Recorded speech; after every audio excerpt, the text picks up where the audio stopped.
Working for you, Simon Williams.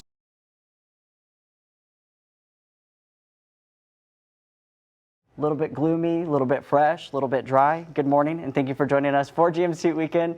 I'm Simon Williams. We have Sydney Madison here in the studio with us. Breaking first this morning, we're giving you a live look at the two systems in the tropics we've been watching. One of those becoming a tropical storm early this morning. There is a new danger present for those living in the Canary Islands. The lava flow is threatening more communities and is actually intensified as a new vent and two new lava flows appear. They got that one track. Okay, all right. I got like chills. I'm not a all right, big all gator right. fan. I like gators. I would. I wish. Can you feel my palms?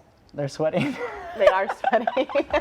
Now I put this photo in. This is Laura and Barbara, who were my neighbors, my ex-neighbors now.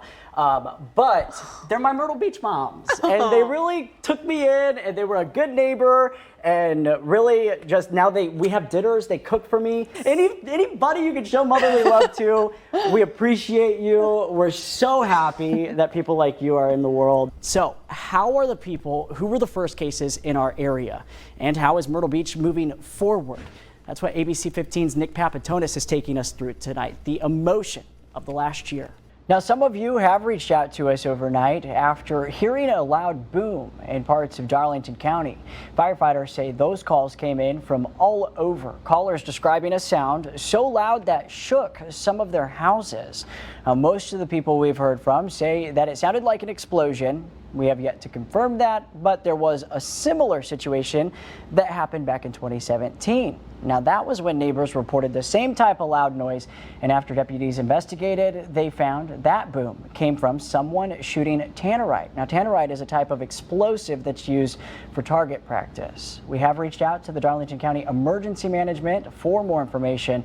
We'll be sure to let you know what they let us know as soon as we hear back. Also this morning, as the investigation continues into what caused a stampede at a Houston concert, killing at least 8 people, now we're hearing more on new theories about what could have influenced those crowds. Several people who were at the concert are tweeting videos, including this one on your screen. You'll see medics carrying bodies through crowds of people. At the same time, multiple troubling claims are circulating across social media. The police chief spent time addressing one of them, claims that someone was injecting other people with drugs. Taking a look at more of those videos now. This one revealing the moment a medic was surrounded, and you can see here one shirtless man climbed on top of the vehicle and danced on it while Travis was performing. We're learning more information about a sexual assault and carjacking that happened near Coastal Carolina University. According to a police report, around 5 a.m. on Halloween, Conway police spoke to someone at the Cove Apartments who says she was sexually assaulted and that the person who did it left in her car. She was taken to Conway Medical Center shortly after, but the search for her car is still on. This is what they're looking for. It's a 2015 Subaru Legacy with a Massachusetts license plate 983DX4. Police say the person or people with this car are considered armed and extremely dangerous. If you have seen this car or you have any other information, you are asked to contact the Conway Police Department. We also reached out to CCU leaders for comment, and in a statement to us, they say, quote, according to our Department of Public Safety, both cases that you referenced are being handled by Conway Police. A Marlboro County family is pleading for help this morning after their loved one was injured in a hit and run. Leslie Jones says her 33-year-old sister Heather Knight was crossing Highway 401 in Bennettsville Saturday when she was hit by a car. Jones says her sister suffered multiple broken bones and will need several surgeries. The family believes someone knows who hit Knight and left her in the road to die. Now, this is the car Highway Patrol is looking for this morning. It is a gray 2007 through 2008 Nissan Altima, and it should have damage on the front and passenger side. Officials say a large piece of the front bumper should also be missing. In an attempt to solve the worker shortage across South Carolina, Governor Henry McMaster says he's working to spend the last of pandemic relief money on up to 15,000 people who want to go to a 2-year technical college. Now, we're learning what holes that would fill in our area. Horry Georgetown Technical College staff listened to a lecture yesterday on the career changes that came along with the pandemic. The school's president says our area is specifically facing shortages in manufacturing, healthcare, and construction. Not only would this money give a quick fix, she says it would last for years.